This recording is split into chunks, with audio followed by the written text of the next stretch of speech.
हाय Aries, चलिए देखते हैं मेष राशि के लिए अपकमिंग एनर्जीज क्या है. What are the energies around you in the present and guidance for the future. Let's see and deep dive. Aries,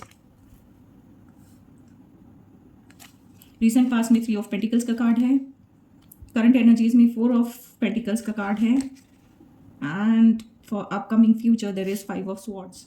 So in the recent past, you were focusing on building something very strong, very stable, grounded energies है. collaborate करके may be it in कोई भी area हो सकता है, love हो सकता है, करियर हो सकता है, रिलेशनशिप हो सकता है, या पर्सनल गोल से रिलेटेड आपने खुद से कुछ वादा किया था. And then you are moving, you are developing, you are improving yourself in that direction. So ये एक्टिविटी आपने अपने रिसेंट पास्ट में करी है, जो बहुत अच्छी तरीके से करी है. And you have work well, और बहुत टीम स्पिरिट के साथ आप चीज़ों को आगे लेके आप अपने एफर्ट्स पुट कर रहे थे. एंड लॉट ऑफ डेडिकेशन के साथ आप बिल्कुल एफर्ट्स लगा के आगे बढ़ रहे थे.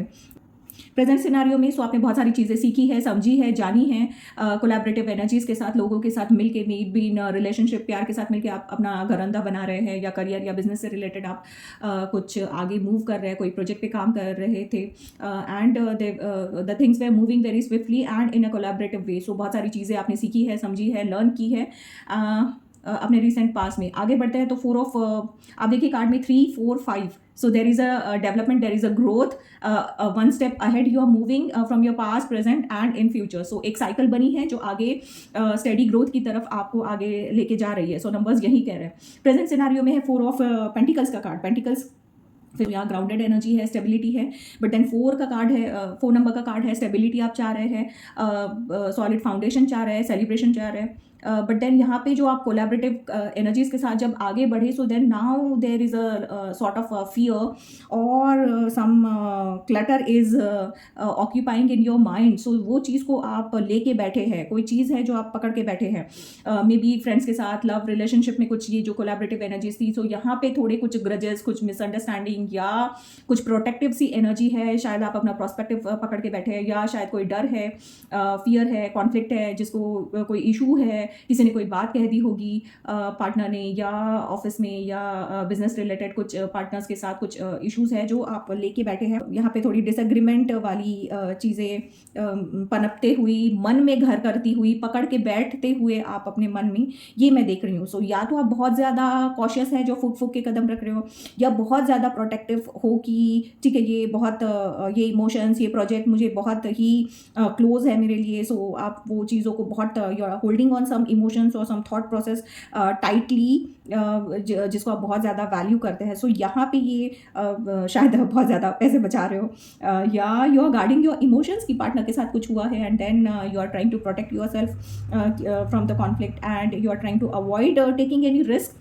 हो सकता है कि ये प्रोजेक्ट के साथ आगे जब आप बढ़ना चाह रहे हैं ग्रोथ की तरफ, सो देन यहाँ पे आपको बहुत सारा चेंजेस करने पड़ सकते हैं. मे बी देर प्रोजेक्ट के लिए ट्रैवल करना पड़ सकता है, लोन लेना पड़ सकता है, फाइनेंसेस मैनेज करने पड़ सकते हैं. प्यार में शायद कुछ और चेंजेस करने पड़ सकते हैं, फैमिली बढ़ रही होगी.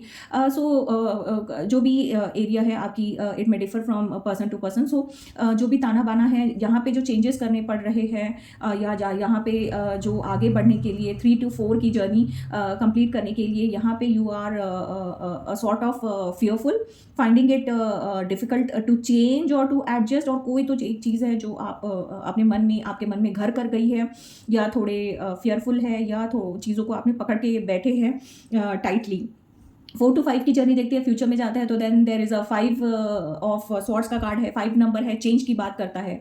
स्वॉर्ड्स का कार्ड है तो मेंटल कम्युनिकेशन की बात करता है, मेंटल एनर्जीज की बात करता है, थॉट प्रोसेस की बात करता है 5 का card. So there is a change in your thought process, in sort of some conflicting और टेंशन वाली सिचुएशन. सो यहाँ पे शायद जो आपने चीज़ें पकड़ के बैठी है, मन में घर कर गया है शायद फियर, एंड जो भी इश्यूज़ या प्रोटेक्टिव एनर्जीज़ है, उसकी वजह से कुछ क्लटर आपके मन में जो बैठा है, या जो आपने थॉट प्रोसेस अपना जो बनाया है, so that is possibly turning out into a disagreement, or disagreement with maybe your partner in business, maybe in your office, or maybe आपका खुद का ही अपने खुद के साथ स्ट्रगल हो सकता है, इनर स्ट्रगल हो सकता है, आपने जो भी थॉट प्रोसेस बनाए थे उससे रिलेटेड. सो ये कार्ड यहाँ पे आपको कहता है कि you need to choose your battles wisely, है ना. हर कॉन्फ्लिक्ट को जीतना, अपना प्रोस्पेक्टिव रखना, थोपना, that is not right in the situation for you. So आपको यहाँ पे आगाह किया जा रहा है कि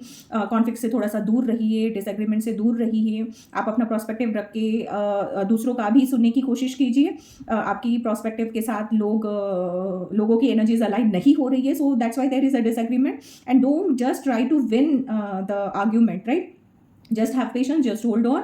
you don't need to prove your worth. आपका जो साइलेंस है, आप सिचुएशन को अगर ये हैंडल कर लेंगे, सो आप साइलेंस और पेशेंस बनाए रखेंगे, so your silence will speak louder. जो आप अपना बात कहना चाह रहे थे, सच्चाई बिल्कुल सामने आएगी कि आपका प्रोस्पेक्टिव आगे लोगों को समझेगा. But then now the energies are not aligned कि लोग आपकी बात समझ पाए या आप अपनी बात समझा पाए लोगों को. सो नाउ इस तरीके से देख पा रही हूँ कि आपने बहुत ज़्यादा काम किया, हार्डवर्क किया है, 3 से 4 की जर्नी कंप्लीट कर रहे हैं.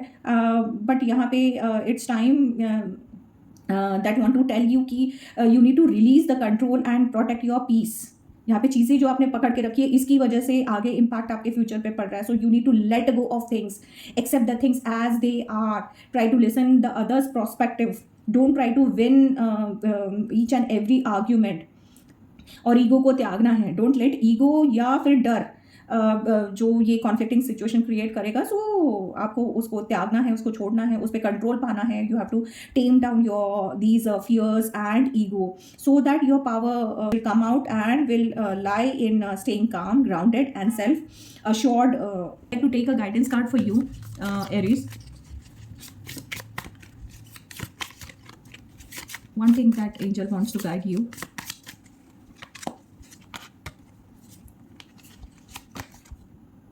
Prosperity. So prosperity will come.